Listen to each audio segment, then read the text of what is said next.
Competition academy के सहयोगी channel the Guru academy पर आप सभी का स्वागत है। आशा करते हैं कि आप सभी लोग अच्छे होंगे। आज की टेस्ट सीरीज़ देखते हैं। यह टेस्ट सीरीज़ आज 6 नवंबर की है, लेकिन गलती से यहाँ पर 5 नवंबर लिख गया था जब टाइप हो रहा था, क्योंकि 5 नवंबर को ये टाइप किया गया। एक दिन पहले टाइपिंग होती है, नेक्स्ट डे कराया जाता है, और शायद उसी की वजह से 5 नवंबर यहाँ पर लिख गया था। तो शुरू करते हैं आज की इस महत्वपूर्ण टेस्ट सीरीज़ को। वीडियो को अंत तक देखें और अपना मूल्यांकन जरूर करें, फिर अपनी प्रतिक्रिया व्यक्त करें कि आज की इस टेस्ट सीरीज में आपके कितने प्रश्न सही हुए। और कविता की इकाई हमारे यहाँ आज समाप्त हो रही है। कल से नया बैच लोगों को मिलेगा। कल से लोगों को नया बैच मिलेगा। उपन्यास की इकाई से नया बैच मिलेगा। जिन लोगों का आज एडमिशन हो चुका है वो लोग ज़रूर ध्यान दें कि जो भी लेक्चर दिया जाता है उसे देखें, कॉपी पेन लेकर बैठें, जो चीज़ें समझाई जाएं उस पर ज़रूर गौर करें। तो शुरू करते हैं आज के इस महत्वपूर्ण वीडियो लेक्चर को, टेस्ट सीरीज को।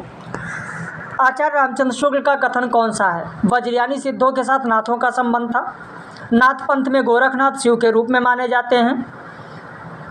नाथ पंथ सिद्धों की परंपरा से ही छट कर निकला है, इसमें कोई संदेह नहीं। नाथ पंथ के उपदेशों का प्रभाव केवल हिंदुओं पर आरंभिक काल से ही पड़ा। तो इसमें रामचंद्र शुक्ल का कथन कौन सा है? आपका उत्तर हो जाएगा सी। बाकी जो पहला है, जो दूसरा है, ये विश्वनाथ का है, विश्वनाथ त्रिपाठी का, हिंदी साहित्य का सरल इतिहास में उन्होंने कहा है।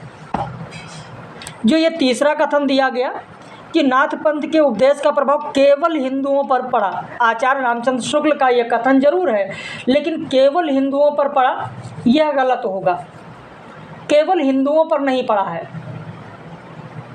केवल हिंदुओं पर लिखा है, इसलिए यहाँ पर यह कथन गलत हो जाता है कि केवल हिंदुओं पर पड़ा, तो केवल हिंदुओं पर नहीं पड़ा है, यहीं से आपका यह कथन गलत हो जाएगा। भले ही रामचंद्र शुक्ल का है, लेकिन केवल हिंदुओं पर पड़ा यह गलत होगा। अगला प्रश्न है, गोविंद दास के अनुरोध पर किसने रामाश्वमेघ नामक एक बड़ा और मनोहर प्रबंध काव्य लिखा है? कृष्णदास, मधुसूदन दास, राम सहाय दास, पजनेश। आपका उत्तर हो जाएगा बी, मधुसूदन दास। उत्तर हो जाएगा मधुसूदन दास। यहाँ पर ध्यान देना, मधुसूदन दास। आचार्य रामचंद्र शुक्ल के हिंदी साहित्य का जो इतिहास है उसी से यह प्रश्न लिया गया है, उसी से प्रश्न लिया गया, मधुसूदन दास। आचार्य रामचंद्र शुक्ल के अनुसार किसकी भाषा कृष्णोपासक व्यासों की सी ब्रज रंजित खड़ी बोली है? आचार्य रामचंद्र शुक्ल के हिंदी साहित्य के इतिहास से ही यह तथ्य लिया गया है। लल्लू लाल, सदल मिश्र, सदा सुखलाल, इंसा अल्लाह खां। भाई बहुत सारे लोग ये कहते हैं कि सर मैंने पढ़ रखा है, पूरा रामचंद्र शुक्ल का हिंदी साहित्य का इतिहास पढ़ रखा है। तो यहाँ पर जो ये प्रश्न आप देख रहे हैं, यह प्रश्न कहीं अलग से नहीं है, बल्कि आचार्य रामचंद्र शुक्ल के हिंदी साहित्य के इतिहास से ही यहाँ पर लिया गया है। आचार्य रामचंद्र शुक्ल के हिंदी साहित्य के इतिहास से ही यह कथन लिया गया है। आपका उत्तर हो जाएगा ए, लल्लू लाल। उत्तर हो जाएगा ए, लल्लू लाल। ध्यान रखिएगा। अगला प्रश्न देखें, लल्लू लाल ने किस भाषा में गद्य की पुस्तक नहीं लिखी है? अब यहाँ पर आपको ध्यान देना है कि किस भाषा में नहीं लिखी है। तो लल्लू लाल ने उर्दू में लिखा है, खड़ी बोली में लिखा है, ब्रज भाषा में लिखा है, लेकिन संस्कृत में इन्होंने नहीं लिखा है।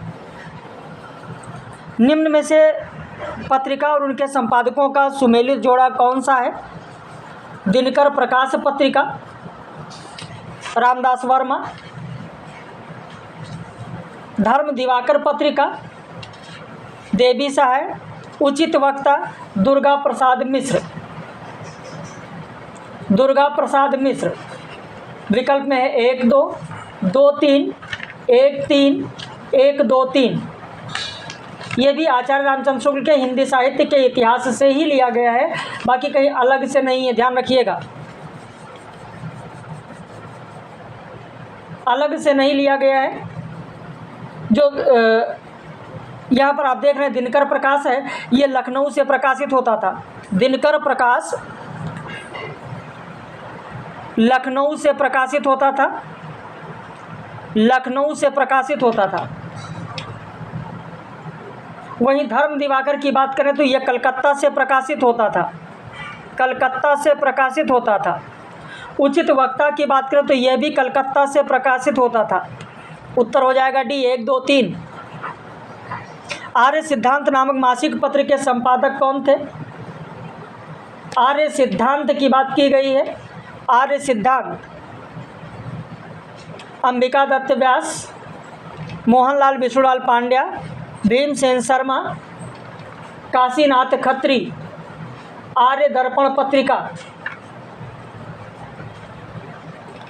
उत्तर हो जाएगा सी, भीमसेन शर्मा। भीमसेन शर्मा, ये भी आचार्य रामचंद्र शुक्ल के हिंदी साहित्य के इतिहास से ही लिया गया है। कहा गया है कि भीमसेन जो शर्मा थे, भीमसेन शर्मा पहले स्वामी दयानंद जी के दाहिने हाथ थे और संवत 1940 और 42 के बीच इन्होंने धर्म संबंधी बहुत सारी हिंदी किताबें लिखी हैं, संस्कृत में भी लिखा है और इन्होंने ही आर्य सिद्धांत नामक एक मासिक पत्र निकाला था। अगला प्रश्न है कि सरस्वती पत्रिका में प्रकाशित कहानियों का प्रारंभ से अंत की ओर सही क्रम क्या होगा? इंदुमती कहानी किशोरीलाल गोस्वामी का, जो कि संवत 1957, ईस्वी नहीं बता रहे हैं, संवत बता रहे हैं, ध्यान दीजिएगा, संवत 1957। प्लेग की चुड़ैल भगवान दास, संवत 1959। 11 वर्ष का समय रामचंद्र शुक्ल, संवत 1960। दुलाई वाली बंग महिला की कहानी है, संवत 1964। तो यह क्रम से ही दिया गया है 1, 2, 3, 4। अगला प्रश्न है महावीर प्रसाद द्विवेदी का लेख कौन सा है? क्या हिंदी नाम की कोई भाषा ही नहीं? आर्य समाज का कोप, भाषा और व्याकरण। तो आपका उत्तर हो जाएगा 8 का डी 1, 2, 3। वृंदावन लाल वर्मा का उपन्यास कौन सा है? करुणा उपन्यास, शशांक उपन्यास, गढ़कुंडार उपन्यास, धर्मपाल उपन्यास। उत्तर हो जाएगा सी, गढ़कुंडार उपन्यास। बाकी जो ये शेष 3 उपन्यास हैं, ये तीनों हैं रखाल दास बनर्जी के। कहीं पर लिखना चाहें लिख लें, रखाल दास बनर्जी, रखाल दास बनर्जी। आज रात इससे परदेसी चल कीजिए विश्राम यहीं, जो कुछ वस्तु कुटी में मेरे करो ग्रहण संकोच नहीं। यह पंक्ति किसकी है? मैथिली शरण गुप्त, श्याम नारायण पांडे, श्रीधर पाठक, मुकुटधर पांडे। प्रश्न संख्या 10 देखें। उत्तर हो जाएगा सी, श्रीकांत पाठक। अब कहेंगे आपके सर श्रीकांत पाठक हमारे पाठ्यक्रम में नहीं है, इनकी पंक्ति कैसे पूछी गई है? तो यहाँ पर ध्यान दीजिए, श्रीधर जो पाठक हैं, श्रीधर पाठक का एकांतवासी योगी, एकांतवासी योगी, जो कि खड़ी बोली की रचना है और इसीलिए इस पर आधारित यह प्रश्न पूछा गया है। एकांतवासी योगी श्रीधर पाठक। जगजीवन जतीन की छूटी तटी, उपर्युक्त पद में कौन सा दोष है? उपर्युक्त पद में कौन सा दोष है? ध्यान दीजिए, बहुत ही महत्वपूर्ण है। जग जीव जतीन की छूटी तटी। तो यहां पर आपका उत्तर हो जाएगा बी, अप्रतीतित्व दोष। जहां शास्त्र विशेष के किसी ऐसे पारिभाषिक शब्द का प्रयोग किया जाता है जो लोक प्रचलित में नहीं है, जैसे तटी शब्द, तो यहाँ पर तटी शब्द का प्रयोग किया गया है।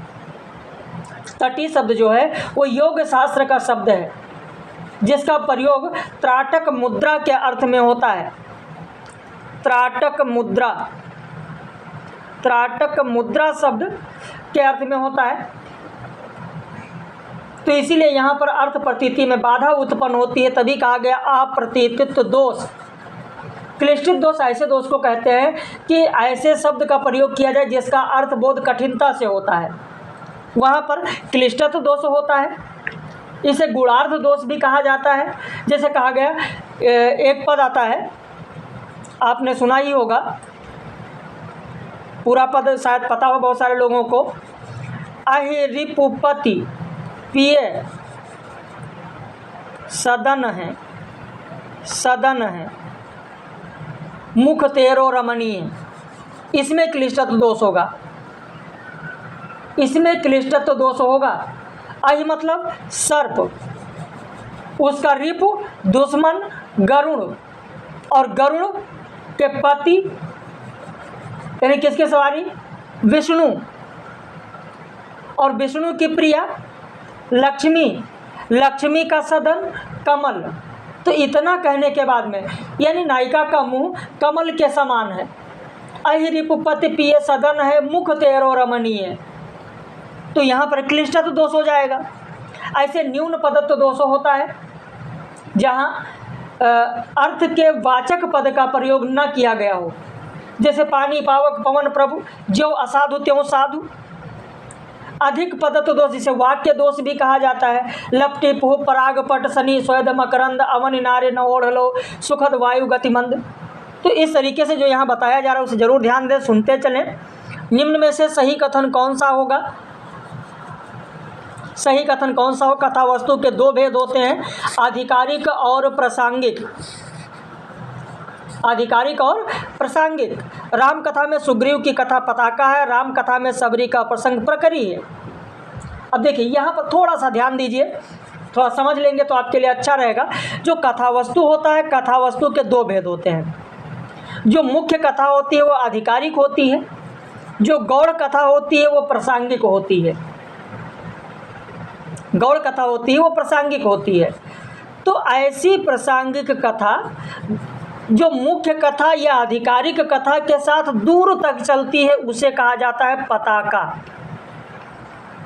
तो राम कथा में जो सुग्रीव की कथा है, राम कथा मुख्य कथा हो गई, आधिकारिक कथा हो गई, और आधिकारिक कथा के साथ ऐसी प्रासंगिक कथा जो दूर तक चलती है उसे पताका कहा जाता है। यानी सुग्रीव की जो कथा है वो दूर तक चलती है राम कथा में, तो उसे पताका कहा गया। ऐसी प्रासंगिक कथा जो आधिकारिक कथा, आधिकारिक कथा के साथ कुछ ही दूर तक चलती है उसे प्रकरी कहा जाता है।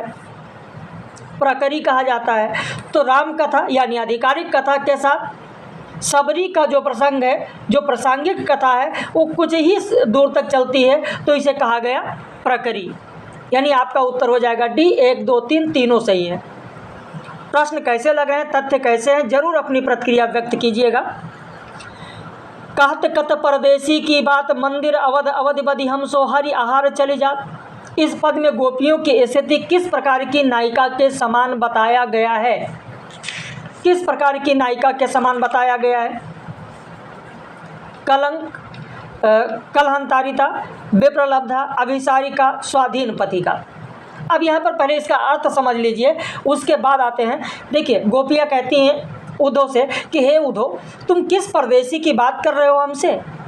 उसी परदेसी की बात कर रहे हो जो मंदिर, मंदिर मतलब घर, घर, और घर का आधा अवधि में जो घर होता है उस घर के आधा को कहा जाता है फकवाहा। फकवाहा, फकवाहा यानी यहाँ फकवाहा से आशय होगा पखवाड़ा। पखवाड़ा, फकाह या पखवाहा से आशय होता है पखवाड़ा। और एक पाख कितने दिन का होता है? 15 दिन का। तो मंदिर अरधि अवधि बधि हम सो, 15 दिन का समय हमसे लेकर गए थे, लेकिन हुआ क्या? हरि आहार चली जात। हरि मतलब शेर, और शेर का आहार क्या होगा? मांस, और मांस से आशय लिया गया महीना। यानी 15 दिन का समय लेकर गए थे हमसे और 1 महीना बीत गया, अभी तक लौट कर नहीं आए हैं। क्या उन्हीं की बात हमसे कर रहे हो? खैर बहुत ही अच्छा पद है। अगर आपने पढ़ा होगा कि कहते कत परदेसी की बात, मंदिर मंदिर अरध अवधि बधि हम सो हरि आहार चल जात, तो बहुत ही महत्वपूर्ण है। आगे फिर कहा गया इसमें वेद ग्रह नक्षत्र जोर अर्ध कर सोई बनत अवखात। वेद ग्रह नक्षत्र, यानी वेद कितने होते हैं? 4। ग्रह कितने थे तब? 9। अब तो एक हट गया, 8 ही हैं। नक्षत्र कितने हैं? 27। तो 4 9 4 13 27 40। तो कहते हैं वेद ग्रह नक्षत्र जोड़ दिया, अर्ध कर आधा किया, यानी 40 का आधा 20, और 20 से आसे निकाला 20, यानी जहर। तो वेद ग्रह नक्षत्र जोड़ अर्ध कर सोई बनत अवखात, यानी तुम उसी परदेसी की बात कर रहे हो जिन्होंने 15 दिन का समय लेकर, जो 15 दिन का समय लेकर गए थे, 1 महीना बीत गया और अभी तक लौट कर नहीं आए हैं। अब तो मन करता है कि जहर ही खा लें, है ना। तो आप सोचिए किस तरीके से अर्थ यहाँ निकल रहा है। तो इस प्रकार की ये नायिकाएँ हैं। अब आप देखें कि ये किस प्रकार की नायिका है। आपका उत्तर हो जाएगा विप्रलब्धा नायिका, यानी जिसका प्रिय संकेत स्थल पर मिलने का वादा करके नियत समय पर नहीं आता है, और इस प्रकार नायिका अपने आप को अपमानित अनुभव करती हैं, एक प्रकार से ठगी गई नायिका होती हैं, तो उन्हें कहा जाता है विप्रलब्धा। समझ में आया? वदन सुधा निधि जान के तो संग फिरो चकोर, और वदन किंधो यह शीत कर किंधो कमल भय मोर। उपर्युक्त पंक्ति में कौन सा अलंकार है? कौन सा अलंकार है यहाँ पर पूछा गया है। वदन सुधा निधि जान के तो संग फिरो चकोर, और वदन किंधो यह शीत कर किंधो कमल भय मोर। तो यहाँ पर आपका उत्तर हो जाएगा संदेह अलंकार है। जुगुप्सा अस्थायी भाव का मूल मनोवृत्ति क्या है? मूल मनोवृत्ति क्या है जुगुप्सा का? उत्तर हो जाएगा आपका विकर्षण। क्योंकि अस्थायी भाव जो भय होता है, भय का होता है पलायन, भय का होता है पलायन। और अस्थायी भाव जो क्रोध होता है, रौद्र रस का अस्थायी भाव क्रोध, तो क्रोध का मूल मनोवृत्ति होती है युयुत्सा। और आश्चर्य जो होता है, आश्चर्य का अस्थायी भाव जो आश्चर्य होता है, उस आश्चर्य की मूल मनोवृत्ति होती है जिज्ञासा। और जो जुगुप्सा होता है उसका मूल मनोवृत्ति होती है विकर्षण। मलिक मोहम्मद जायसी ने पद्मावत में नखशिख वर्णन कहाँ से प्रारंभ किया है? केस, भौं, नयन, अधर। ये भी आपके लिए बहुत ही महत्वपूर्ण है। यूपी हायर के पाठ्यक्रम में मलिक मोहम्मद जायसी का नागमती वियोग खंड भी है और नखशिख वर्णन भी है। तो नखशिख वर्णन कहाँ से प्रारंभ किया गया है? तो यहाँ पर आपका उत्तर हो जाएगा पहला केस। इसी में कहा है कि असफंदवार केस बय परा शीश गिव फांद, और अष्टो कुरी नाग सब अरुज केस के बांध। मलिक मोहम्मद जायसी ने पद्मावत में 12 मासा किस माह से प्रारंभ किया है? जो 12 मासा का वर्णन है, वो 12 मासा का वर्णन किस महीने से शुरू होता है? उत्तर हो जाएगा बी। चढ़ आषाढ़ गगन घन गाजा, साजा बिरह धुंध दल बाजा, धूम धाम धीरे घन धाये, और श्वेत सजा बगपाती दिखाए। खड़ग बीज चमकई चहुओरा, बूंद बान बरसई घन घोरा, ओ नहीं घटा आई चौफेरी, कंत उबारो मदन हो घेरी। है ना। पीयूषो कहो संदेशना, हे भौरा हे काग शोधन बिरहे, जर मुई तहिक धुआं हम लाग। पद्मावत में उपर्युक्त पंक्ति किस माह से संबंधित है?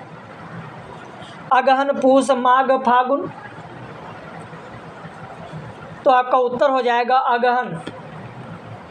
अगहन में ही कहा गया है कि अगहन दिवस घटा निस बाढ़ी, दूभर रैन जाए किम गाढ़ी। और अब यह बिरह दिवस भा राती, और परहु बिरह जस दीपक बाती। अगहन महीने की बात हो रही है।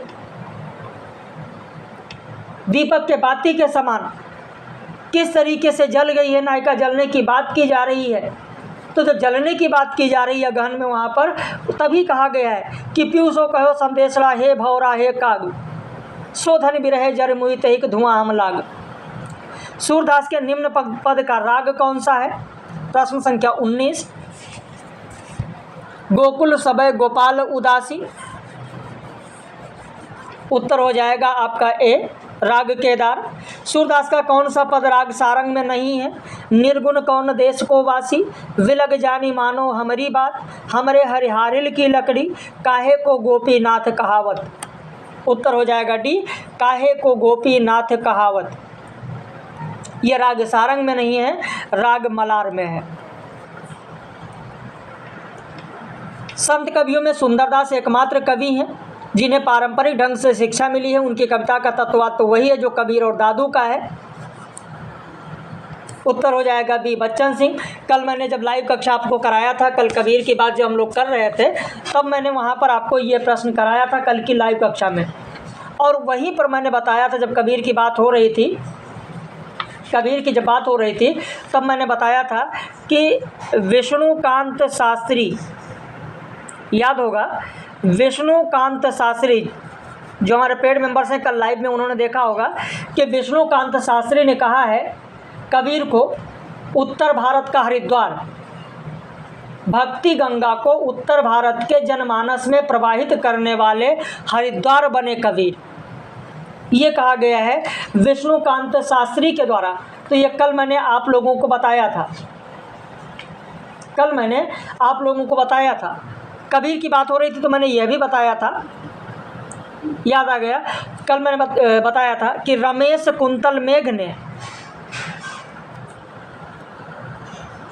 रमेश कुंतल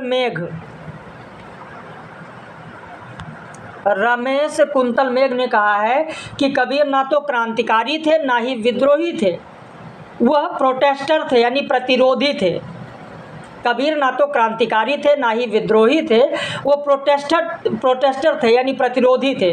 तो रमेश कुंतल मेघ ने कहा है कबीर बहुत गहरी मानवीयता और साहित्यता के कवि हैं, निर्भयता उनके कवच हैं, उनमें मानवीय करुणा निरीता जगत के सौंदर्य से अभिभूत होने वाला हृदय विद्यमान है।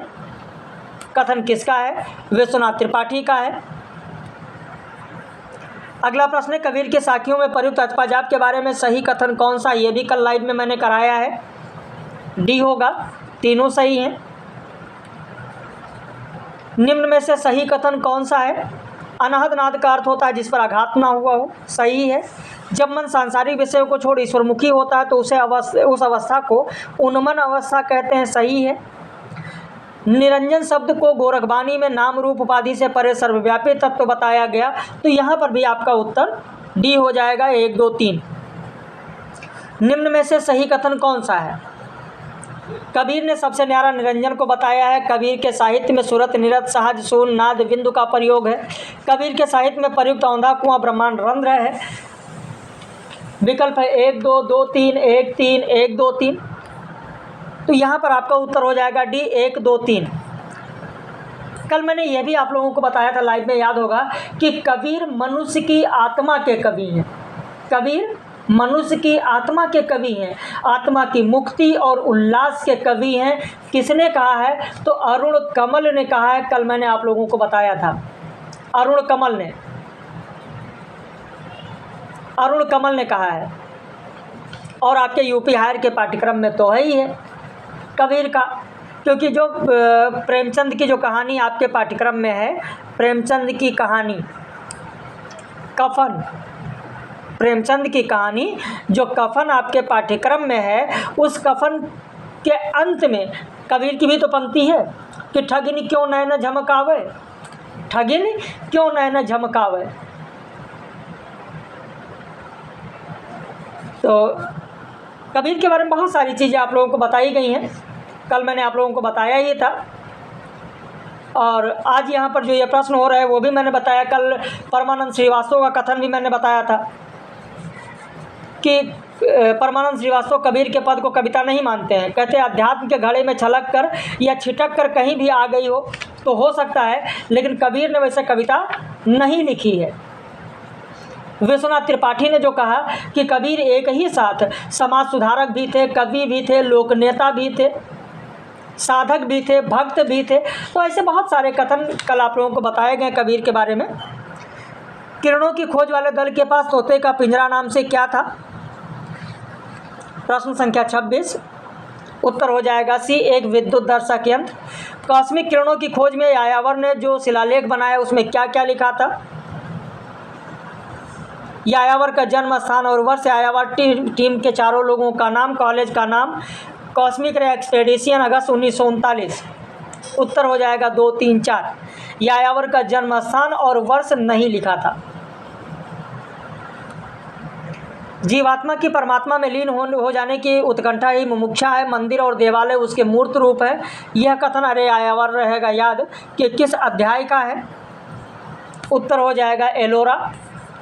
माजुली द्वीप अध्याय में कौन सा पट शामिल नहीं है? उत्तर हो जाएगा सोनारी पट शामिल नहीं है। अरे यायावर रहेगा याद में कौसर नाग झील की यात्रा क्यों की गई है? रस्सों के पुल का संज्ञान लेने के लिए नहीं, बारामूला पहुंचने के लिए नहीं, कॉस्मिक किरणों की खोज के लिए। निम्न में से सही कथन कौन सा है? सिंधु घाटी सभ्यता की लिपि में हंटर ने ध्वनियों की संख्या 253 माना। हरदेव बाहरी ने खरोष्ठी का नामकरण खरोसोल से खरोष्ठी माना। बुलर ने के अनुसार खरोष्ठी में अक्षरों की संख्या 41 थी। बुलर ने सिद्ध मातृका लिपि को न्यून कोणीय लिपि कहा है। उत्तर हो जाएगा 1, 3, 4। हरदेव बाहरी ने नहीं माना है, तो 31 का सी हो जाएगा 1, 3, 4। निम्न में से सही कथन कौन सा है? प्राचीन देवनागरी का लिपि का विकास सेमेटिक लिपि से हुआ है? नहीं, तो ये इसलिए आपका उत्तर यहाँ पर हो जाएगा 2, 3, 4। निम्न में से सही कथन कौन सा है? प्रश्न संख्या 33। ओम प्रकाश आराज ने कहा कि शिरोरेखा हटा देने से लेखन गति लगभग दोगुनी हो जाएगी। सही है। श्रीनिवास ने कहा महाप्राण ध्वनियाँ हटा दी जाए, उनकी जगह अल्प प्राण के नीचे कोई चिन्ह लगा दिया जाए। सही है। धीरेन्द्र वर्मा ने कहा देवनागरी दुनिया की सर्वाधिक वैज्ञानिक लिपि है। सही है।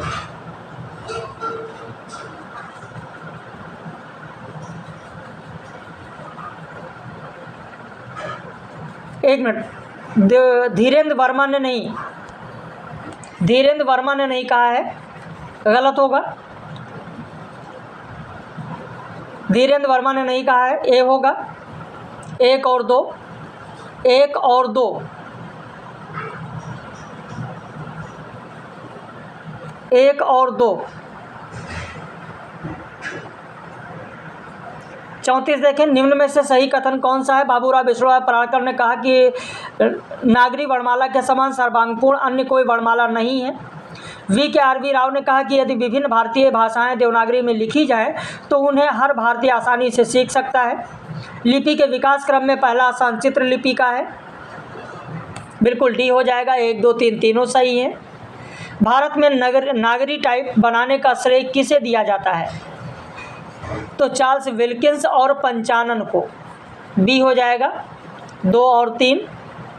नामवर सिंह के पत्र संग्रह तुम्हारा नामवर में कितने खंड हैं? उत्तर हो जाएगा 3 खंड हैं। नामवर सिंह ने किन रचनाओं का संपादन किया? तो संक्षिप्त पृथ्वीराज रासों का संपादन किया, चिंतामणि भाग 3 का भी संपादन किया, मलयज की डायरी का भी संपादन किया। नामवर की धरती रचना किसकी है? उत्तर हो जाएगा बी, श्री प्रकाश शुक्ल। मुक्तिबोध का कामायनी कुछ नए विचार निबंध किस पत्रिका में छपा था? उत्तर हो जाएगा हंस पत्रिका में। संस्कृत और सौंदर्य निबंध में हजारी प्रसाद द्विवेदी के किस निबंध की चर्चा है? अशोक के फूल। निम्न में से प्रहसन कौन सा? अंधेर नगरी, महाअंधेर नगरी, बूढ़े मुहासे। उत्तर हो जाएगा डी, 1, 2, 3 तीनों होगा। हिंदू जाति तथा हिंदुस्तान को जल्द गिरा देने का सुगम लटका यह पारसी थिएटर है जो दर्शकों को आशिक मासूकों का लुत्फ हासिल करने का बड़ा उम्दा तरीका है। यह कथन किसका है? तो बालकृष्ण भट्ट ने कहा था। निम्न में से किसने वेणी संहार नाटक का कुर्बन दहन नाम से हिंदी रूपांतर किया? बद्रीनाथ भट्ट ने। अगला प्रश्न है, मेरे राम का मुकुट भीग रहा है निबंध में बच्चों के न लौटने पर पिता को क्या क्या दिखाई पड़ता है? वंदनवार न दिखकर बटोरी हुई रस्सी की शक्ल में कुंडली मारे नागिन दिखती है। मंगल घट औंधाई हुई अधफूटी गगरी दिखता है। उत्सव की रोशनी का तामझाम धुओं की गठरी का अंबार दिखता है। बिल्कुल डी होगा। 1, 2, 3। मेरे राम का मुकुट भीग रहा है में लिखित पंक्ति रामचरितमानस के किस कांड की है कि लागत अवध भयावह भारी मानो काल रात्रि अंधियारी? अयोध्या कांड का है। मेरे राम का मुकुट भीग रहा है में किसके रामायण की बात की गई है? केशवदास वाल्मीकि भवभूति कृतिवास। उत्तर हो जाएगा भवभूति। प्रश्न संख्या 47 देखें। वयम रक्षाम उपन्यास में किसे मधु यामिनी कहा गया है? ताड़का, मंदोदरी, मकराक्षी, सुमाली। उत्तर हो जाएगा मकराक्षी। वयम रक्षाम उपन्यास में कौन सा युद्ध तारकामय युद्ध के नाम से जाना जाता है? 5वां देवासुर संग्राम। वयम रक्षाम उपन्यास में मायावती के बारे में सही कथन कौन सा है? ये मंदोदरी की सगी बहन थी, वैजंतीपुर के राजा संबर की रानी थी, रावण की उम्र मायावती से 1 आध वर्ष कम थी, मायावती रावण की साली थी। बिल्कुल डी हो जाएगा। 1 2 3 4। वयम रक्षाम उपन्यास में मालिनी कौन थी? तो विप्रचित दानों की कन्या। तो इस तरीके से 50 प्रश्न आपने देखा। कैसा लगा? अपनी प्रतिक्रिया जरूर व्यक्त कीजिएगा। वीडियो को ज़्यादा से ज़्यादा शेयर कीजिएगा। और अगर आप नए हैं, बैच ज्वाइन करना चाहते हैं, कल से नया बैच शुरू हो रहा है, तो आप इस नंबर पर फ़ोन करके, व्हाट्सएप करके फीस और सारी जानकारी ले सकते हैं। हम लोग फिर मिलेंगे ऐसी ही टेस्ट सीरीज में, फिर किसी पब्लिश वीडियो में आप लोगों के साथ।